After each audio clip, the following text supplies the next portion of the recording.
En las tranquilas aguas de Xochimilco, un lugar donde la naturaleza y la historia parecen entrelazarse, se oculta un rincón que hiela la sangre, la isla de las muñecas. Lo que a primera vista parece una simple colección de muñecas rotas y desgastadas, esconde un relato tan inquietante que incluso los más escépticos no pueden evitar sentirse perturbados. Pero, ¿qué es lo que llevó a este lugar a convertirse en un sitio tan macabro? La respuesta radica en la oscura historia de don Julián Santana, un hombre que vivió una vida de aislamiento y cuya obsesión por apaciguar a un espíritu atormentado acabó sellando su propio destino. Don Julián Santana Barrera era un hombre humilde que decidió vivir en soledad en una pequeña isla en Xochimilco.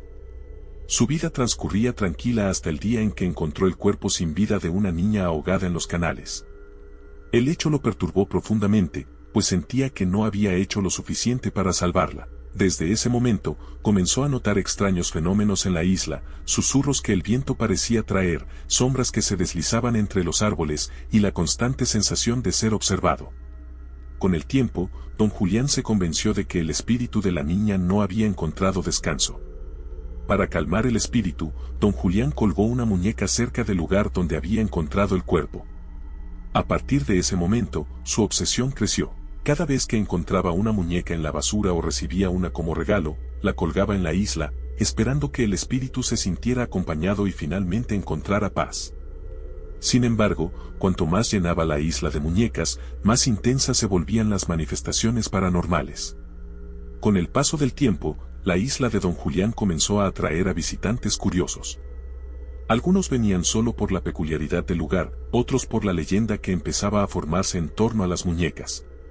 Pero todos coincidían en una cosa: la isla tenía una atmósfera asfixiante y macabra. Las muñecas, con sus ojos vacíos y cuerpos mutilados, parecían observar cada movimiento, y muchos aseguraban haber visto cómo algunas de ellas movían la cabeza o cambiaban de expresión.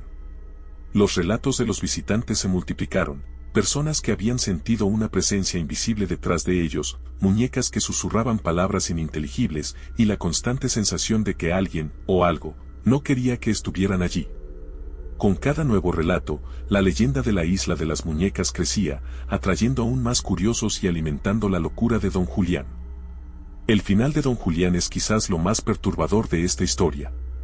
Cuentan que un día, años después de haber comenzado a coleccionar muñecas, don Julián fue encontrado muerto, flotando en el mismo lugar donde había hallado el cuerpo de la niña.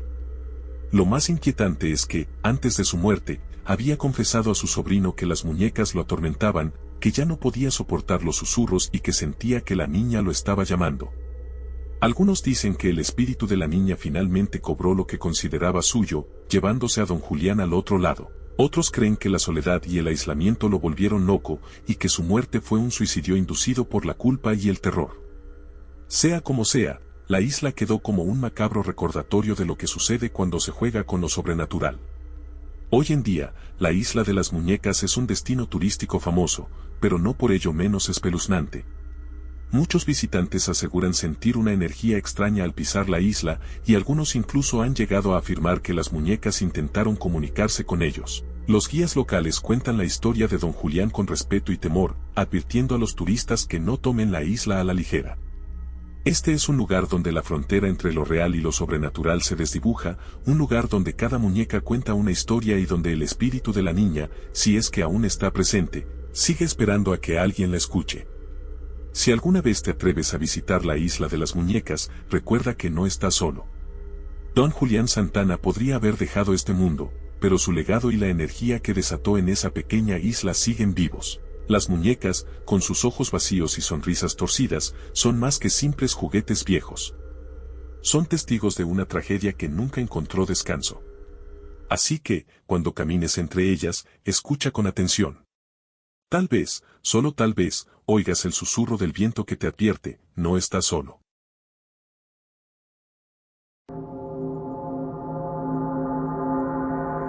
En la apacible laguna de Venecia, hay una pequeña isla que, a primera vista, parece un remanso de tranquilidad.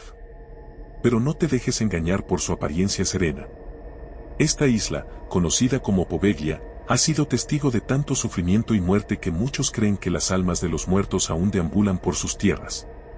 Desde su uso como lugar de cuarentena durante la peste hasta convertirse en un hospital psiquiátrico donde se realizaron experimentos inhumanos, Poveglia es, según quienes la han visitado, un portal al más allá. ¿Te atreves a adentrarte en esta historia? Lo que estás a punto de escuchar puede cambiar la forma en que ves la tranquilidad de una isla para siempre. La historia macabra de Poveglia comienza en el siglo XVIII, cuando la peste bubónica devastó Europa. Venecia, siendo una próspera ciudad portuaria, fue una de las más afectadas. Para contener la propagación de la enfermedad, las autoridades decidieron utilizar Poveglia como un lugar de cuarentena. Cualquier persona que mostrara los primeros síntomas de la peste era enviada inmediatamente a la isla, sin importar su edad, posición social o estado de salud. No importaba si estabas enfermo o solo habías tenido contacto con alguien infectado, una vez en Poveglia, tu destino estaba sellado. Miles de hombres, mujeres y niños fueron enviados a Poveglia, donde vivieron y murieron en condiciones extremas. Las precarias instalaciones no eran suficientes para todos, y muchos de los infectados se vieron obligados a vivir en tiendas de campaña improvisadas. Los cuerpos de los que morían eran amontonados en fosas comunes o incinerados para evitar la propagación de la enfermedad. Se dice que el suelo de la isla está compuesto en gran parte por las cenizas de estas víctimas, lo que añade una capa de horror a la ya siniestra atmósfera del lugar. Las condiciones en la isla eran tan extremas que aquellos que no estaban infectados al llegar, pronto sucumbían a la enfermedad o a la desesperación. Los relatos que han perdurado a lo largo de los años hablan de gritos y lamentos que se escuchaban durante la noche, provenientes de aquellos que morían en agonía, y de los fantasmas que, según los rumores, comenzaron a aparecer poco después. Después de que la amenaza de la peste disminuyó, Poveglia fue abandonada por un tiempo, pero su historia oscura estaba lejos de terminar. A principios del siglo XX, se decidió transformar la isla en un hospital psiquiátrico. Aquellos que eran considerados locos o peligrosos para la sociedad eran enviados a la isla, donde supuestamente recibirían tratamiento. Sin embargo, las condiciones en el hospital eran más de pesadilla que de recuperación. El personal del hospital estaba compuesto por médicos y enfermeras, que no estaban capacitados para tratar a los pacientes con la dignidad que merecían. Pero lo peor era el director del hospital, un médico cuya crueldad solo era superada por su locura. Este hombre, cuyo nombre se ha perdido en la historia, realizaba experimentos atroces en los pacientes.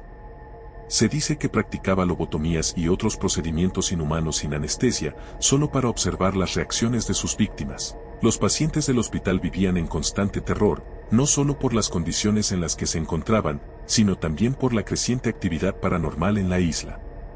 Muchos aseguraban ver sombras y figuras que no pertenecían a los vivos. Algunos incluso afirmaban haber sido atacados por fuerzas invisibles.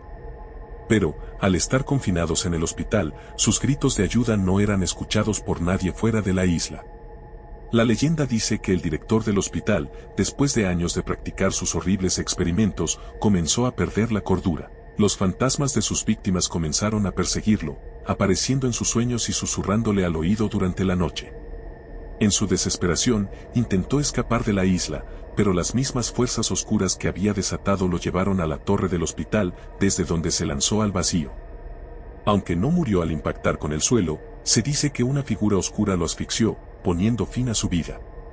Después del cierre del hospital en 1968, Poveglia quedó abandonada. Pero los relatos de actividad paranormal no cesaron. Los pocos valientes que han visitado la isla desde entonces reportan experiencias aterradoras, la sensación de ser observados, ruidos inexplicables y la aparición de sombras que se mueven entre las ruinas del hospital. Muchos afirman que las muñecas que algunos han dejado como ofrendas en la isla se mueven por sí solas, cambiando de lugar de un día para otro. Hoy en día, Poveglia está oficialmente prohibida para el público, aunque algunos cazadores de fantasmas y aventureros han logrado acceder a la isla de forma clandestina. Sus relatos solo han añadido combustible a la leyenda de Poveglia como uno de los lugares más embrujados del mundo. Se dice que las almas de aquellos que murieron en la isla, ya sea a causa de la peste o por los experimentos del hospital, nunca encontraron descanso, y que su dolor y sufrimiento continúan impregnando cada rincón de Poveglia. Poveglia es más que una simple isla abandonada. Es un lugar donde el sufrimiento humano ha dejado una marca indeleble, donde el pasado y el presente se entrelazan en un remolino de terror. La historia de Poveglia es una advertencia sobre las consecuencias de tratar a los seres humanos con crueldad y desprecio, y sobre los horrores que pueden desatarse cuando se cruza la línea entre la cordura y la locura. Así que, si alguna vez te encuentras en Venecia, mirando hacia la tranquila laguna, recuerda la historia de Poveglia.